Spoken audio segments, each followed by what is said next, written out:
سبحان الذي أسرى بعبده ليلا من المسجد الحرام إلى المسجد الأقصى الذي باركنا حوله لنريه من آياتنا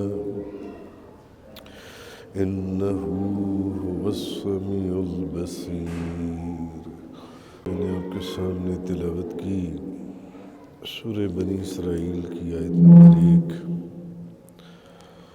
سبحان الذي أسرى بعبده ليلا من المسجد الحرام إلى المسجد الأقصى الذي باركنا حوله لنريه من آياتنا إنه هو السميع البصير.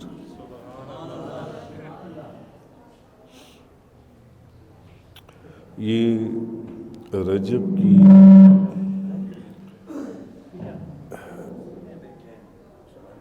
جس تاریخ کو نبی کریم صلی اللہ علیہ وسلم کو معراج حاصل ہوئی اس کے حوالے سے یہ آیت میں نے آپ کے سامنے عرض کی بیان کی. ہر عیب سے پاک سبحان اللہ. اللہ تعالیٰ ہر عیب سے پاک ہے. جو اپنے مکرم بندے کو رات کے ایک قلیل وقفے میں مسجد حرام سے مسجد اقصیٰ تک لے گیا.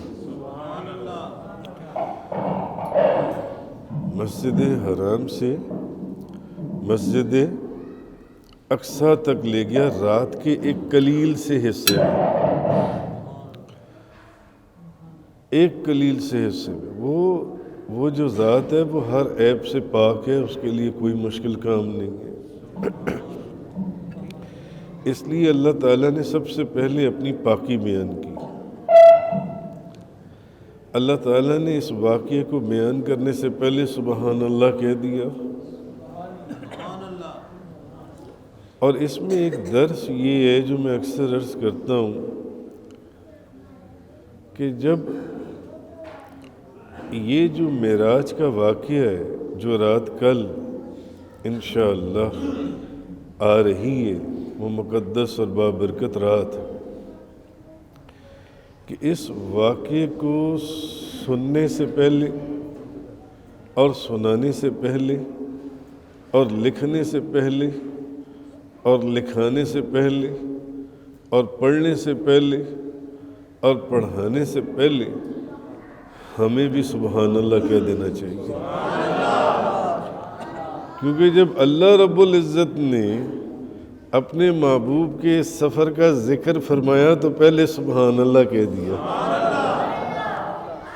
اللہ نے پہلے سبحان اللہ کہہ دیا.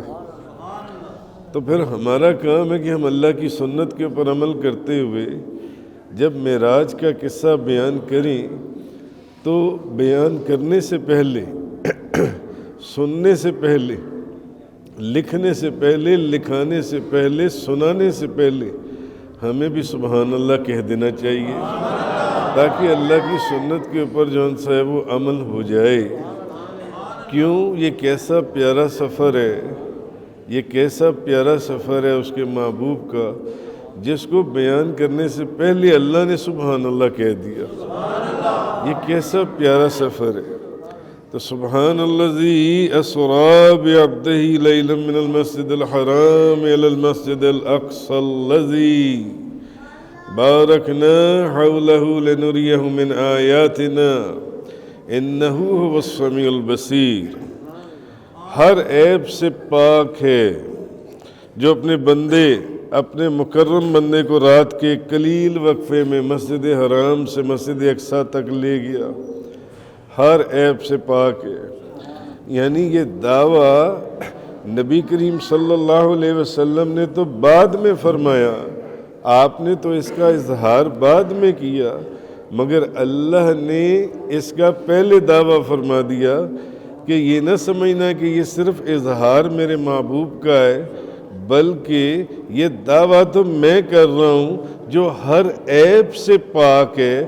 یہ مسجد حرام سے مسجد اقصیٰ تک کا سفر ہی کئی مہینوں کا ہے. تو میں تو اپنے محبوب کو آسمانوں سے بھی اوپر سدرۃ المنتہا کعبہ قوسین و ادنیٰ کے مقام کے اوپر لے گیا. اور یہ وہ لے گیا اس لیے کوئی عقل کا اندھا اعتراض کرنے سے پہلے یہ سوچ لے اور سمجھ لے کہ یہ دعویٰ کرنے والا کون ہے جو ہر عیب سے پاک ہے. اس کے لیے کوئی مشکل نہیں ہے لے جانا. اس کے لیے کوئی مشکل نہیں ہے لے جانا اپنے محبوب کو. ایک لمحے کے اندر مسجد حرام سے مسجد اقصیٰ تک اور پھر مسجد اقصیٰ سے آگے آسمانوں کی طرف جون سا ہے. تو امام ابو جعفر محمد بن جریر طبری آپ فرماتے ہیں کہ اللہ تعالیٰ نبی پاک صلی اللہ علیہ وسلم کو رات میں مسجد حرام سے مسجد اقصیٰ تک کی سیر کروائی اللہ تعالیٰ نے جون سے. اور احادیث میں بھی ہے کہ نبی پاک صلی اللہ علیہ وسلم کو براق کے اوپر سوار کروایا گیا, براق کے اوپر, اور آپ نے مسجد اقصیٰ میں انبیاء اور رسولوں کو نماز پڑھائی اور آپ کو بہت سی نشانیاں دکھائی گئیں اس رات نبی کریم صلی اللہ علیہ وسلم کو جون سا ہے. اچھا, تو اب اگر کوئی بندہ یہ کہے کہ نبی پاک صلی اللہ علیہ وسلم کو یہ جو معراج کروائی گئی یہ جسمانی معراج نہیں تھی بلکہ روحانی معراج تھی, یہ جسمانی معراج نہیں تھی. بعض لوگ علم سے پیدل جون سی ہیں وہ آپ کو یہ کہتے ہوئے ملیں گے کہ جی یہ جسمانی معراج نہیں تھی جون سی ہے, یہ مسجد اقصیٰ سے اسپیشلی جو آگے معراج تھی, بلکہ یہ تو روحانی معراج تھی. یہ تو خواب کے اندر حضور نے خواب دیکھا کہ وہ خواب میں مسجد حرام سے مسجد اقصیٰ تک چلے گئے اور مسجد اقصیٰ سے پھر آگے آسمانوں پر چلے گئے جون سی. تو بعض لوگ آپ کو یہ کہتے ہوئے ملیں گے کہ نہیں یہ جو معراج تھی یہ خواب کی حالت میں تھی, خواب کی حالت میں. تو اصل چیز یہ ہے کہ اگر یہ خواب کی حالت ہوتی تو کیا مشرکین اس کا انکار کرتے؟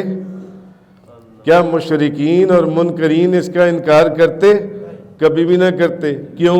کیونکہ خواب کے اندر تو کوئی بھی بندہ راتوں رات مسجد حرام سے مسجد اقصیٰ میں جا سکتا ہے. کوئی بھی بندہ خواب میں دیکھتا ہے میں نے خواب دیکھا کہ میں مسجد حرام سے مسجد اقصیٰ تک چلا گیا. تو خواب اگر یہ صرف خواب کی بات ہوتی تو کیا مشرکین اور منکرین انکار کرتے؟ کبھی بھی نہ کرتے. وہ کہتے ہیں ہاں ٹھیک ہے خواب دیکھا, خواب میں تو ہر کوئی خواب میں دیکھ لیتا ہے کہ میں آج امریکہ میں تھا, امریکہ سے افریقہ میں تھا, میں فلانی جگہ پر تھا جون سے. خواب میں تو کوئی مشکل بات نہیں ہے جون سی ہے. تو اگر یہ خواب کی بات ہوتی تو اتنا رولا ہی نہ پڑتا, اتنا شور ہی نہ مچتا مکہ مکرمہ کے اندر. خواب کی بات نہیں تھی. منکرین اور گستاخ اور بے ادب وہ کیوں اٹھ کر کھڑے ہو گئے؟ کیوں انہوں نے شور مچایا؟ انہوں نے کہا اصل میں بات یہ ہے کہ یہ جسم کے ساتھ, کیونکہ ان کی عقلیں مانتی نہیں تھی, جسم کے ساتھ یہ کیسے ہو سکتا ہے کہ رات, اور رات بھی پوری نہیں, قلیل سا ایک لمحے کے اندر, ایک لمحے کے اندر اللہ اپنے حبیب کو مسجد حرام سے مسجد اقصیٰ تک لے گیا. اچھا, اب ان عقل والوں کے لیے صرف سمجھنے کی نشانی ہے وہ یہ کہ اگر اب اس کا ذکر تو قرآن میں آ گیا, اس کا ذکر تو قرآن میں آ گیا کہ رات کے ایک قلیل سے حصے میں اللہ تعالیٰ اپنے محبوب کو مسجد حرام سے مسجد اقصیٰ تک لے گیا. تو مجھے ایک بات بتائیے, اگلے سفر کا ذکر حدیثوں میں ہے مگر مسجد حرام سے مسجد اقصیٰ تک کا ذکر قرآن میں ہے. اچھا, جب یہ مان لیا کہ اللہ ایک لمحے کے اندر مسجد حرام سے مسجد اقصیٰ تک لے جا سکتا ہے تو مسجد اقصیٰ سے آسمانوں تک نہیں لے کے جا سکتا؟ کیا مسجد حرام سے مسجد اقصیٰ تک نہیں لے, اور جو مسجد حرام سے مسجد اقصیٰ تک لے کے جا سکتا ہے اس لیے اللہ نے یہ دعویٰ کیا سبحان اللہ, پاک ہے وہ ذات جو ہر عیب سے پاک ہے. اس کے لیے یہ مشکل نہیں ہے کہ وہ اپنے محبوب کو رات کے ایک لمحے میں آسمانوں سے اوپر لے گیا, آسمانوں سے اوپر لے گیا اور اس نے سدرۃ المنتہا جنت اور دوزخ کا اپنے محبوب کو معائنہ کروایا جو ان سے. تو اگر یہ خواب کی بات ہوتی تو منکرین انکار ہی نہ کرتے, مشرکین اس میں شور ہی نہ مچاتے جو ان سے.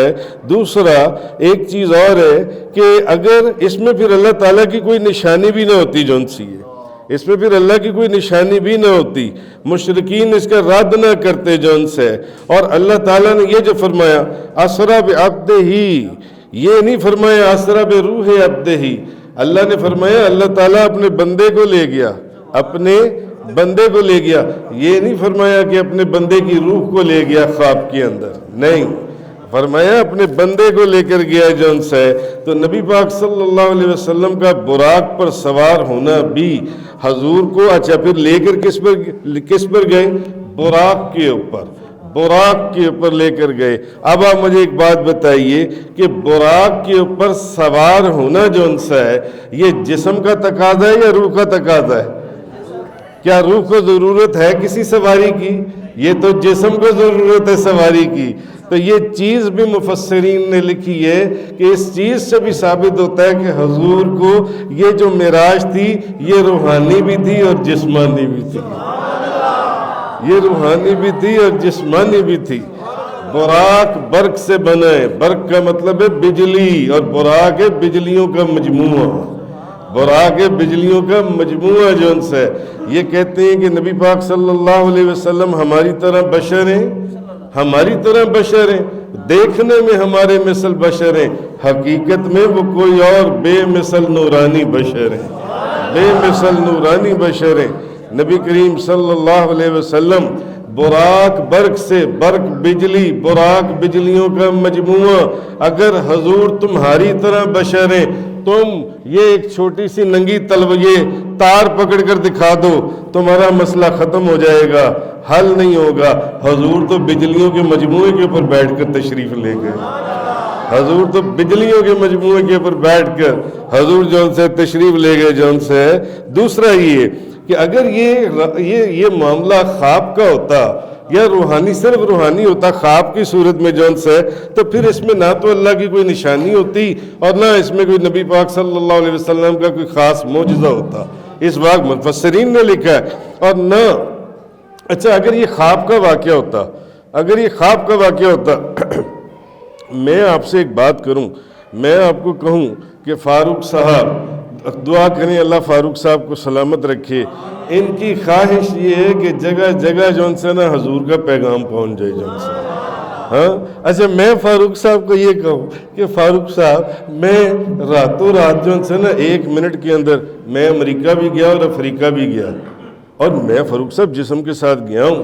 فاروق صاحب نے کیا کہنا ہے؟ انہوں نے کہا حضور لوگوں کے سامنے ذکر نہ کیجئے گا, لوگوں کے سامنے نہ یہ کہہ دیجئے گا کہ میں جسم کے ساتھ. اچھا اور اگر میں ان کو یہ کہوں کہ میں نے رات خواب میں دیکھا کہ میں امریکہ بھی گیا ہوں اور افریقہ بھی گیا ہوں, تو یہ کیا کہیں گے؟ ہاں ٹھیک ہے بتا دیں ساروں کو جون سا, اس میں کون سی ایسی بات ہے. اگر یہ واقعہ خواب کا ہوتا تو حضرت ام ہانی نبی پاک صلی اللہ علیہ وسلم کو منع نہ کرتی کہ یا رسول اللہ یہ واقعہ لوگوں کے سامنے بیان نہ کریں, لوگ انکار کریں گے, لوگوں کی عقل اس بات کو نہیں مانے گی. حضرت ام ہانی نے نبی پاک صلی اللہ علیہ وسلم کو منع کیا, آپ کو مشورہ دیا, حضور کو عرض کیا کہ یا رسول اللہ لوگوں کو نہ بتائیں, لوگ نہیں مانیں گے, لوگ اس کا انکار کر دیں گے, آپ خاموش ہو جائیں جون سے. اور اگر یہ واقعہ صرف خواب کا ہوتا تو پھر یہ کفار کا جو تان اور ان کی جو یہ جو باتیں اور ان کی جو یہ ساری چیزیں نہ ہوتی جون سی ہیں, نہ قریش اس کی تکذیب کرتے جون سے. اسی واقعے کے اوپر, کیونکہ یہ واقعہ خواب کا نہیں تھا, مفسرین نے لکھا ہے کئی مسلمان جو اس وقت نئے نئے مسلمان ہوئے تھے کلمہ پڑھ کر, وہ دوبارہ اپاسٹسی کے مرتکب ہو گئے, مرتد ہو گئے, وہ دوبارہ اپاسٹسی کے مرتکب ہو گئے, مرتد ہو گئے. وہ جو نئے نئے مسلمان ہوئے تھے, کیونکہ انہوں نے کہا یہ کیسے ہو سکتا ہے کہ جسم کے ساتھ ایک لمحے کے اندر, راتوں رات ایک لمحے کے اندر مسجد حرام سے مسجد اقصی اور مسجد اقصی سے آسمانوں تک نبی کریم صلی اللہ علیہ وسلم. مشرکین تو انکار اپنی جگہ کافر تو انکار اپنی جگہ، مفسرین نے لکھا ہے اپنی تفسیروں کے اندر کہ جو نئے نئے مسلمان ہوئے تھے کلمہ پڑھ کر وہ بھی مرتد ہو گئے. انہوں نے کہا نہیں یہ نہیں ہو سکتا، یہ کیسے ہو سکتا ہے؟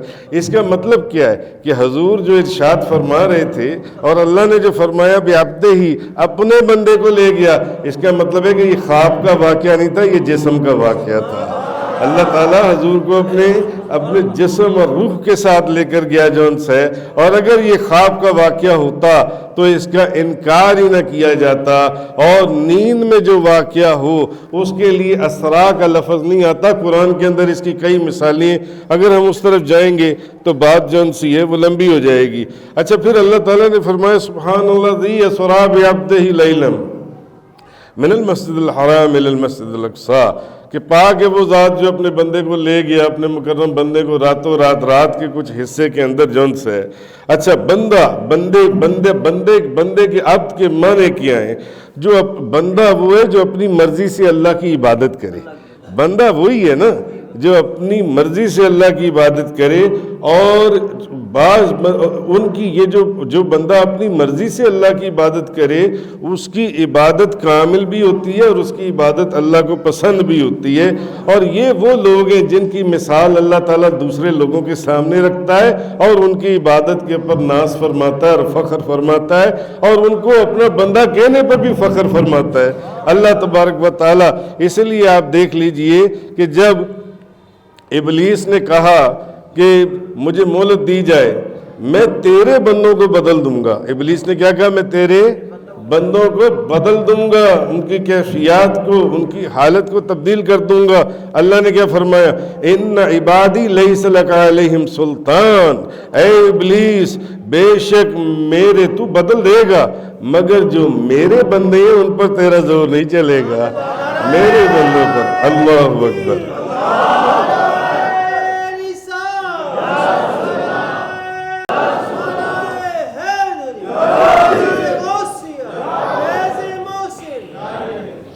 اللہ نے فرمایا بدل دے گا. میرے بندوں کو نہیں تو بدل سکتا. میرے بندوں کی کیفیت میں ایون 0.1% تو نہیں بدل سکتا ان لوگوں کو. میرے بندے کیوں؟ اپنے بندوں کے اوپر پھر عبد کیا؟ عبد دیگر، عبد چیز دیگر. ماں سراپا انتظار منتظر. وہ عبد اور چیز ہے اور اس کا بندہ ہونا اور چیز ہے. اس کا بندہ ہونا اور چیز ہے. مرید اور چیز ہے، مراد اور چیز ہے. مرید وہ ہے جو کہے یہ میرے شیخ ہیں، یہ میرے پیر و مرشد ہیں، یہ میرے پیر و مرشد ہیں، یہ میرے پیر و مرشد ہیں. مراد وہ ہے جس کو پیر کہے کہ یہ میرا مرید ہے، یہ میرا مرید ہے، یہ میرا مرید ہے. اور جس کو شیخ کہے کہ یہ میرا مرید ہے وہ مرید نہیں، وہ مراد ہے. حضرت ابو بکر صدیق نبی پاک صلی اللہ علیہ وسلم سارے صحابہ حضور کے مرید جو کہتے تھے یہ میرے شیخ، یہ میرے شیخ، مگر حضرت عمر فاروق حضور کی مراد، جن کو خود حضور مانگتے تھے اللہ سے، جن کو حضور نے مانگا کہ یا اللہ عمر کو مجھے دے دے، عمر کو مجھے دے دے. تو اصل چیز یہ بندہ جو ان سے پھر وہ ہے. اب آگے یہ جو فرمایا کہ سبحان وہ ہے جو اپنے بندے کو رات کے ایک قلیل حصے میں لے گیا. اچھا، یہاں اپنے بندے کو، یہاں ایک سوال آ سکتا ہے ذہنوں کے اندر کہ اللہ تعالیٰ نے یہاں رسول کا ذکر کیوں نہیں کیا؟ اللہ نے یہ کیوں فرمایا کہ وہ اپنے بندے کو لے گیا راتوں رات؟ اپنے بندے کو لے گیا تو اللہ نے یہ کیوں نہیں کہا کہ سبحان ہے وہ جو اپنے رسول کو لے گیا؟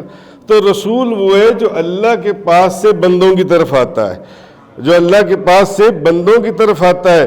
اور اس کا بندہ وہ ہے جو بندوں سے اللہ کی طرف جاتا ہے.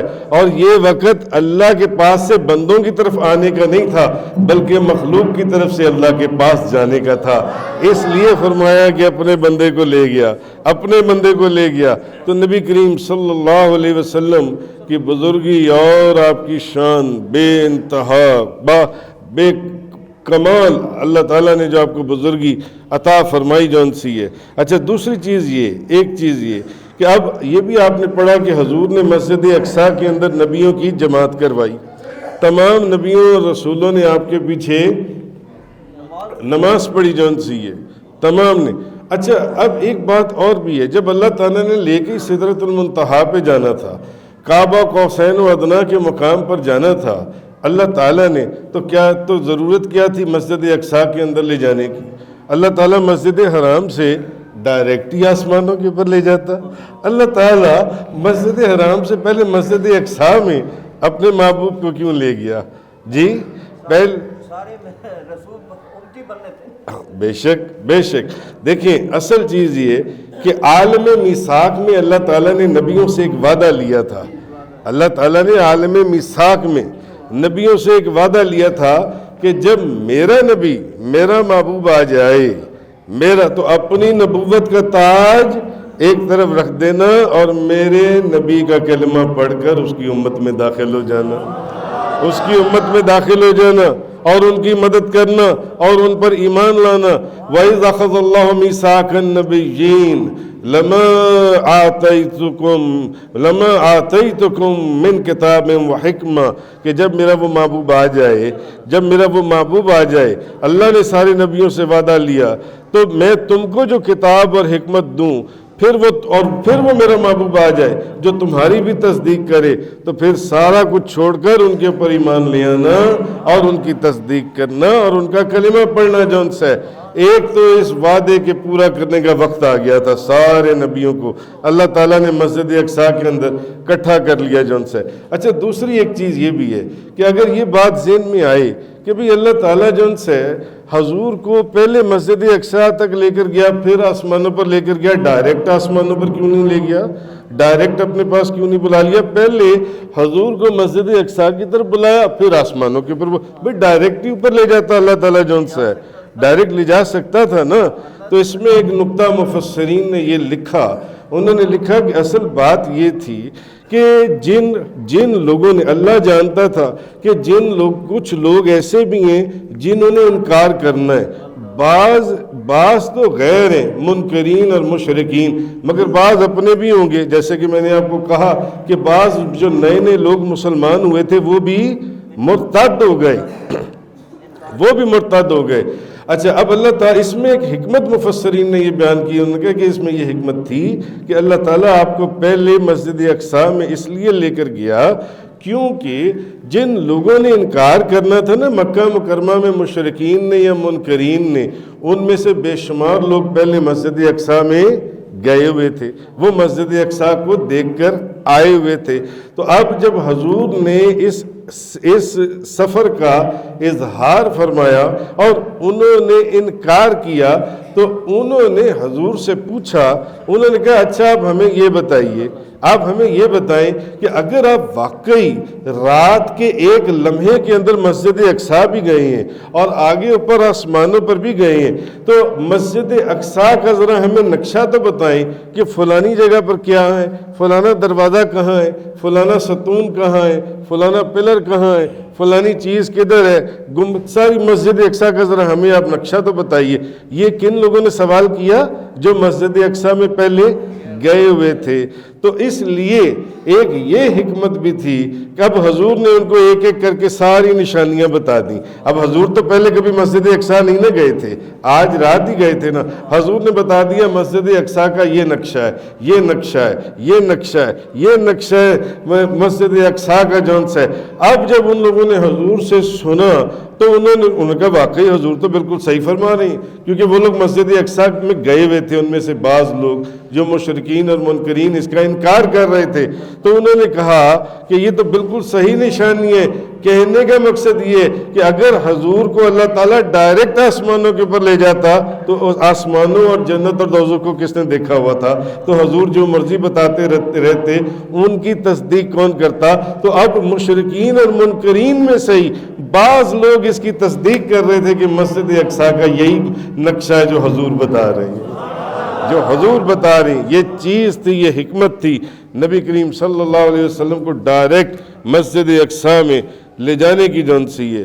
آگے یہ ہے کہ بعض روایات میں یہ بھی آیا ہے کہ جب حضور واپس آئے، میں چونکہ مختصر اس کو سمیٹ رہا ہوں کیونکہ یہ تو واقعہ اتنا کہ آپ اس کو بیان کرتے چلے جائیں، کرتے چلے جائیں، کرتے کئی جمعے گزر جائیں گے، کئی جمعے گزر جائیں گے، کئی جمعے گزر جائیں گے۔ میں اکثر ایک بات عرض کرتا ہوں کہ آپ دیکھیے کہ سفر جون سا ہے، اگر استاد کرے تو سفر نامہ اس کے ساتھ سفر کرنے والا اس کا شاگرد بیان کرتا ہے، اور سفر اگر پیر و مرشد کریں تو سفر نامہ ان کے ساتھ سفر کرنے والا ان کا مرید صادق بیان کرتا ہے۔ سفر نامہ سفر اگر باپ کرے تو سفر نامہ اس کے ساتھ سفر کرنے والا اس کا بیٹا بیان کرتا ہے، مگر سفر اگر بادشاہ کرے تو بادشاہ کا سفر نامہ اس کے ساتھ سفر کرنے والا اس کا وزیر بیان کرتا ہے، اور سفر نامہ اگر سفر وزیر اعظم کرے تو سفر نامہ اس کے ساتھ سفر کرنے والا اخبار نویس بیان کرتا ہے، اخبار نویس بیان کرتا ہے۔ یہ کس محبوب کا سفر نامہ ہے، یہ کس محبوب کا سفر ہے کہ جس کا سفر خود رب کائنات اللہ رب العزت کی ذات بیان کر رہی ہے۔ آہا،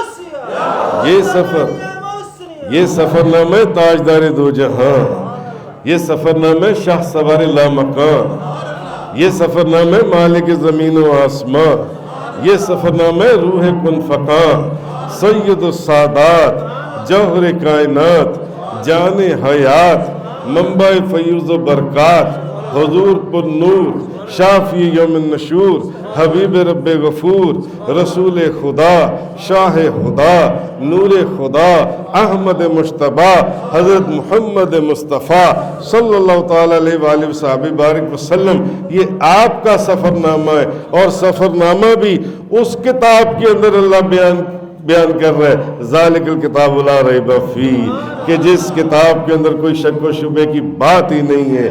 اور وزیر اعظم سفر کرے تو سفر نامہ اس کے ساتھ سفر کرنے والا اخبار نویس بیان کرتا ہے، اور کس کے اندر بیان کرتا ہے؟ اخبار کے اندر بیان کرتا ہے۔ اچھا، وہ اخبار، وہ سفر نامہ، آج آپ کے گھر اخبار آیا، آپ نے سفر نامہ پڑھا کہ آج ہمارے وزیر اعظم صاحب چائنا چلے گئے، کل امریکہ چلے گئے، اور پرسوں افریقہ چلے گئے، آپ نے سفر نامہ پڑھا۔ اچھا، جب آپ سفر نامہ پڑھ لیتے ہیں اپنے وزیر اعظم صاحب کا، پھر آپ اس کو چومتے ہیں، آپ اس کو آنکھوں سے لگاتے ہیں، آپ اس کو اٹھا کر اوپر الماری میں رکھتے ہیں، اس پر سبز گلاب چڑھاتے ہیں، آپ کیا کرتے ہیں؟ ردی کی ٹوکری میں، فاروق صاحب کہہ رہے ہیں ردی کی ٹوکری میں رکھ دیتے ہیں۔ اچھا، ردی کی ٹوکری میں مہینے بعد وہ کون اٹھا کے لے جاتا ہے؟ کباڑیا، کباڑ کھانے والا اٹھا کے لے جاتا ہے، اور کباڑ کھانے والے سے کون خرید کے لے جاتا ہے؟ آلو چنے بیچنے والا خرید کے لے جاتا ہے، اور آلو چنے والا جب آلو چنے بیچتا ہے تو اس سے وہ جو وزیر اعظم نے سفر کیا ہے اس کاغذ کے اوپر آلو چنے ڈال کے دیتا ہے، وہ آلو چنے کھانے کے بعد آپ کیا کرتے ہیں؟ وہ پھینک دیتے ہیں۔ اس سفر کے اوپر وہ جو وزیر اعظم کا سفر ہے، سفر نامہ ہے، اس کے اوپر لوگ پیار دے کر گزر جاتے ہیں۔ کیا کبھی دوبارہ زندگی میں دل کرتا ہے کہ وہ سفر نامہ دوبارہ نکال کر پڑھا جائے؟ ہاں، دل ہی نہیں کرتا، اس کو دفع دور کر دیتے ہیں وزیر اعظم کا سفر نامہ جو ان سے۔ آہا، یہ کس محبوب کائنات کا سفر نامہ ہے جو ساری زندگی آپ کو گزر گئی بار بار پڑھتے ہوئے، اور بار بار سنتے ہوئے، اور بار بار سناتے ہوئے۔ کیا کبھی دل بھرا؟ آہا،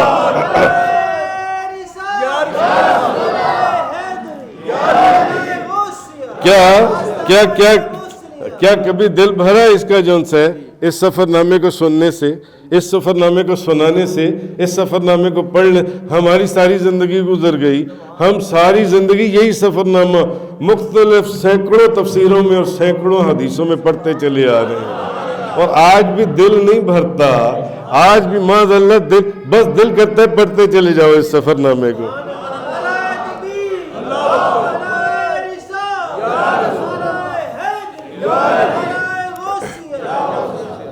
اچھا، اب اس جگہ ایک سوال یہ پیدا بھی ہوتا ہے، ایک سوال ہے اس جگہ یہ پیدا ہوتا ہے کہ بھئی ایک لمحے میں اتنی طویل ہزاروں لاکھوں سال، جی کروڑوں سال کا سفر جو ہے ایک لمحے کے اندر حضور نے فرمایا، ایک لمحے کے اندر مثلا جیسے کہ بعض روایات میں کہ جب حضور یہ سفر کو کر کر واپس تشریف لائے تو جس بستر سے آپ اٹھ کر گئے تھے وہ بستر مبارک ابھی بھی گرم تھا، اس کے اندر جسم کی گرمی موجود تھی، اور وہ جسم مبارک گرم تھا، اور آپ کے ٹکرانے سے جس درخت کی شاخیں ہلی تھیں وہ بھی ہل رہی تھیں، اور وضو کا پانی ابھی چل رہا تھا، اور دروازے کی کنڈی ابھی ہل رہی تھی، دروازے کی کنڈی زنجیر ابھی ہل رہی تھی۔ تو ایک سوال آتا ہے ذہن میں، یہ حدیثوں کی باتیں آ گئیں، ایک سوال آتا ہے کہ ایک لمحے کے اندر اتنا بڑا سفر، تو بعض علماء نے یہ نقطہ بیان کیا ہے کہ نبی پاک صلی اللہ علیہ وسلم ایک لمحے میں اتنا لمبا سفر کر کے کیسے آ گئے؟ بعض علماء نے، اس میں اور بھی بڑی حکمتیں ہوں گی، بڑے راز و نیاز چھپے ہوئے ہوں گے، انہوں نے کہا نبی پاک صلی اللہ علیہ وسلم بمنزلہ روح ہیں، اور یہ کائنات بمنزلہ جسم ہے، اور جب جسم سے روح نکل جائے تو جسم مردہ ہو جاتا ہے۔ جسم میں اس وقت تک حرکت رہتی ہے جب تک اس میں روح ہوتی ہے، جان ہوتی ہے، جسم میں سے روح نکل جائے تو جسم مردہ ہو جاتا ہے۔ تو جب نبی پاک صلی اللہ علیہ وسلم اس کائنات سے نکل گئے تو یہ کائنات مردہ ہو گئی، یعنی وہیں رک گئی، اسی جگہ پر رک گئی۔ سمجھنے کی بات ہے، جب حضور اس کائنات سے نکل گئے تو یہ کائنات مردہ ہو گئی، کیونکہ حضور بمنزلہ روح ہے اور یہ کائنات بمنزلہ جسم ہے۔ تو جب حضور کائنات سے نکل گئے تو یہ کائنات رک گئی، اسی جگہ کے اوپر، اسی جگہ پر رک گئی، تو یہ کائنات مردہ ہو گئی، اور جب اس کائنات میں واپس تشریف لائے تو یہ کائنات دوبارہ سے زندہ ہو گئی، یہ کائنات دوبارہ سے زندہ ہو گئی۔ نعرہ تکبیر، نعرہ رسالت۔ کیا آپ کو یہ بات سمجھ میں آئی ہے کہ کیوں جب حضور اٹھے، بھائی کروڑوں سال کا، لاکھوں سال کا سفر کر کے آ گئے حضور، جسم وہ بستر مبارک ابھی گرم ہے، وضو کا پانی وہیں سے دوبارہ چل پڑا، اور وہ زنجیر ہل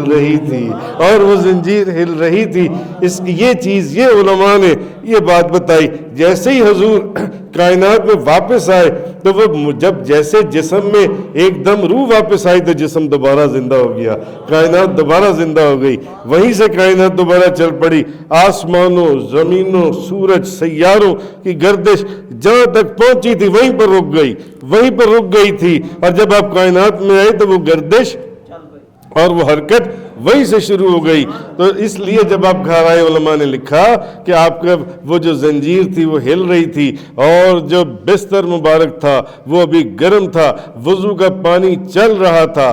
تو مسجد اقصیٰ، ساتوں آسمان، سدرہ، رف، اگر کوئی بندہ یہاں پر ایک اعتراض، کیونکہ اعتراض کرنے والے اور پھر آج کل کے جو پڑھے لکھے لوگ ہیں وہ تو ویسے ہی روحانیت سے باہر نکلے ہوئے لوگ ہیں، ایون کم و بیش 80-90% لوگ جو آج کل کے پڑھے لکھے لوگ ہیں وہ روحانیت کے ان خاص نکات کو نہیں سمجھتے، مگر جس کو اللہ تعالیٰ توفیق عطا فرما دے جو ان سے۔ اچھا، اگر کوئی بندہ اعتراض کرے کہ جناب براق جو ان سے ہے، مسجد اقصیٰ ہے، پھر آسمان ہے، سدرہ ہے، رف ہے، عرش وغیرہ ہے، وہ سب چیزیں بھی تو اس کائنات میں ہیں، تو جب سفر معراج کے دوران یہ کائنات مردہ ہو گئی تو نبی کریم صلی اللہ علیہ وسلم کا مسجد اقصیٰ میں جا کر امامت فرمانا اور آسمانوں پر انبیاء علیہ السلام سے ملاقات فرمانا اور باقی معراج کے واقعات، یہ کیسے ضروری، یہ کیسے چیزیں زندہ تھی جون سی ہیں؟ اگر کائنات ساری مردہ ہو گئی تو پھر ان چیزوں کو بھی تو مردہ ہونا چاہیے تھا نا۔ اس رات جون سے جن چیزوں کا تعلق نبی کریم صلی اللہ علیہ وسلم کی ذات اور جسم اقدس کے ساتھ ڈائریکٹ تھا، تو مفسرین نے اس کا جواب یہ دیا ہے، انہوں نے فرمایا کہ اصل میں جن چیزوں کا تعلق حضور کے وجود اور اس معراج کے سفر، کیونکہ اس معراج کا دلہا تو نبی کریم صلی اللہ علیہ وسلم تھے، آپ کے وجود اور جسم کے ساتھ تھا، وہ چیزیں اللہ نے آپ کے وجود کی برکت سے زندہ رکھی، وہ چیزیں اللہ نے آپ کے وجود کی برکت سے زندہ رکھی، کیونکہ وہ آپ کے وجود کے ساتھ لگ رہی تھی جون سی ہیں۔ اور دوسری چیز ایک اور بھی، حضور کا یہ تشریف لے جانا، حضور کا آ جانا، ایک چیز اور بڑی آسان سی بات ہے، اور میں آپ کو قرآن کی مثال دیتا ہوں۔ اگر کوئی بندہ بہت زیادہ ہی آپ سے بحث کرے تو سورہ نمل کے اندر حضرت آصف بن برقیہ کا واقعہ آیا ہے۔ ان کا واقعہ ہے، حضرت سلیمان علیہ السلام نے پوچھا کہ بھی بلقیس رانی ملکہ سبا باہر آئی کھڑی ہے، بتاؤ کون بندہ اس کا تخت یہاں پر اٹھا کے لے آئے کہ میں اس کو اسی کے تخت کے اوپر بٹھاؤں، اس کو یعنی اس کو دکھاؤں وہ جون سا تخت ہے۔ وہ آئی کھڑی، ایک قرآن کیا کہہ رہا ہے، والا افریت، ایک جن، ایک دیو، ایک جن جون سا افریت وہ اٹھا، اس نے کہا حضرت سلیمان علیہ السلام کو میں وہ تخت لا سکتا ہوں۔ اور وہ تخت کتنا لمبا تھا؟ 80 گز چوڑا، 60 گز لمبا، 40 گز اونچا۔ آپ کے وابڈا اس کی بلڈنگ سے بھی ڈبل بلڈنگ آپ بنا لیں، اتنا بڑا تخت تھا وہ، جو روایات کے اندر آتا ہے اتنا بڑا تخت، یہ اتنا سا جو سا تخت ہے یہ 10 بندے نہیں اٹھا سکتے، وہ تخت وابڈا اس کی 2 بلڈنگیں بنا لو آپ کم و بیش، اتنا بڑا تخت تھا۔ اس جن نے کہا، اور قرآن کہہ رہا ہے حضرت سلیمان علیہ السلام کو، اس نے کہا میں وہ تخت لے کر آ سکتا ہوں، میں وہ تخت لے کر آتا ہوں آپ کے پاس، لیکن مجھے ظہر تک کا وقت دے دیں۔ اللہ نے مجھے، یعنی میرے پاس بڑی طاقت ہے، میں ایمانت دار ہوں، میں لے کر آتا ہوں۔ حضرت سلیمان علیہ السلام نے کہا نہیں، وہ تو آئی کھڑی ہے باہر فوراً۔ اب کون بندہ کھڑا ہوا؟ حضرت عاصب بن برخیہ، حضرت عاصب بن برخیہ، آپ کی امت کا ایک ولی اللہ، آپ کی امت کا ایک ولی، نبی بھی نہیں، رسول بھی نہیں، آپ کی بنی اسرائیل کی نبیوں کا ایک ولی اٹھ کر کھڑا ہوا۔ نام کیا تھا؟ عاصب بن برخیہ رضی اللہ تعالیٰ عنہ۔ انہوں نے کہا قبل ان یرتد علیک طرفک، میں وہ تخت لے کر آتا ہوں حضرت، میں وہ تخت لے کر آتا ہوں۔ آپ آنکھ جھپکیں اور آپ آنکھ کھولیں تو کھولنے سے پہلے نہیں even before the blink of an eye، اس سے پہلے آپ جو اس سے گفتگو کر رہے ہیں، اس سے پہلے کہ آپ آنکھ جھپکے تخت آپ کے سامنے موجود ہو۔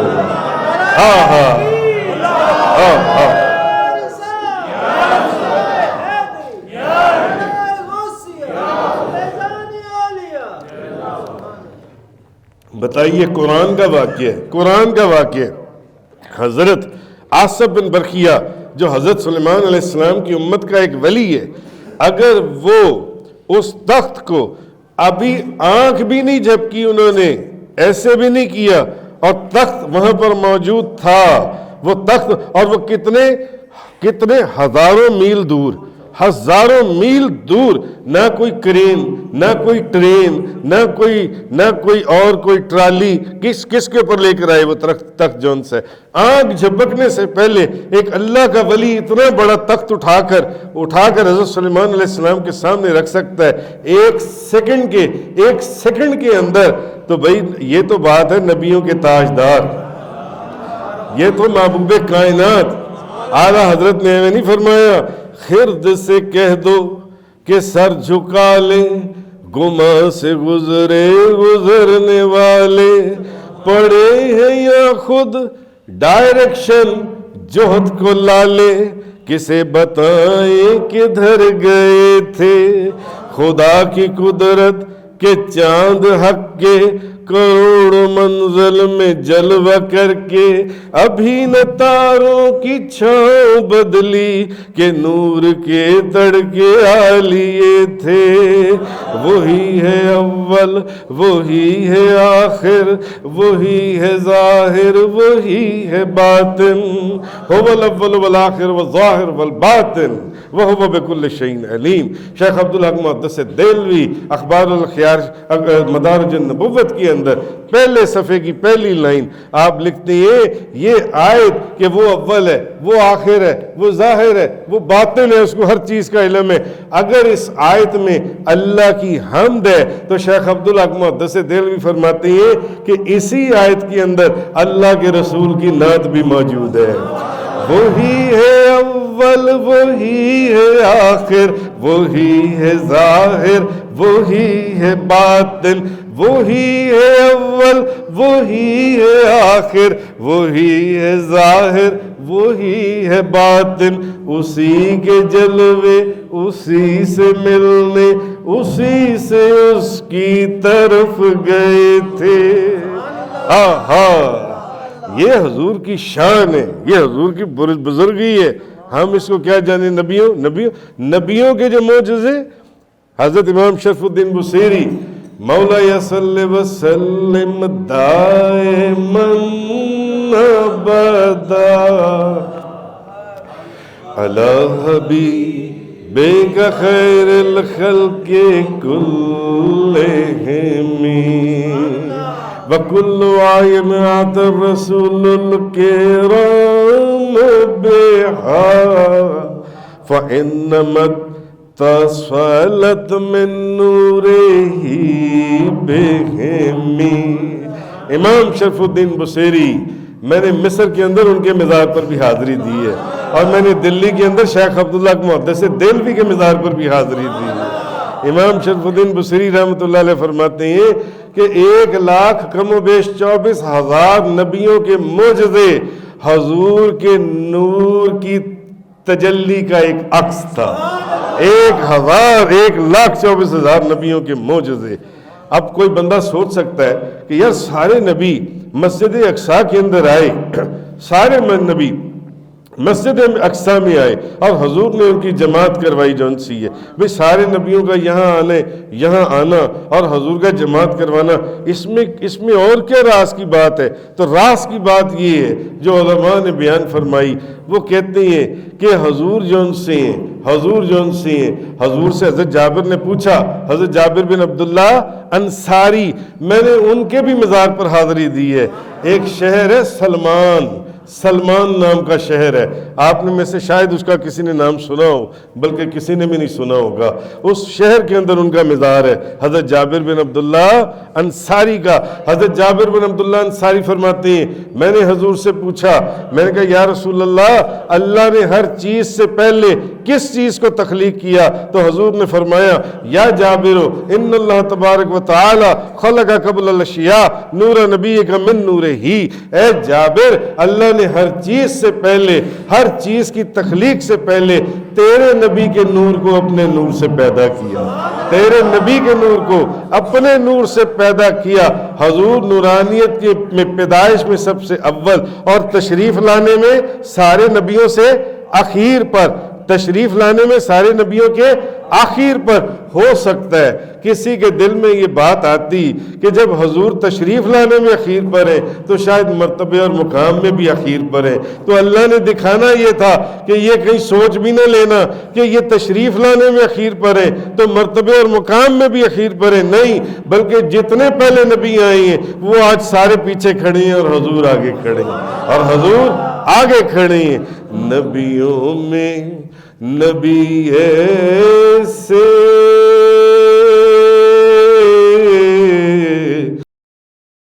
امام الانبیاء ٹھہرے، حسینوں میں حسین ایسے. بھئی نبی کیسی ہیں کہ نبیوں کے امام ٹھہرے، اور حسینوں میں حسین ایسے کہ محبوب خدا ٹھہرے. وآخر دعوانا ان الحمدللہ رب العالمین والصلاة والسلام علی رسولہ خیر خلقہ سیدنا محمد وعلی آلہ وصحابہ وازواجہ وعلماء ملتہ واولیاء امتہ وامتہ اجمعین.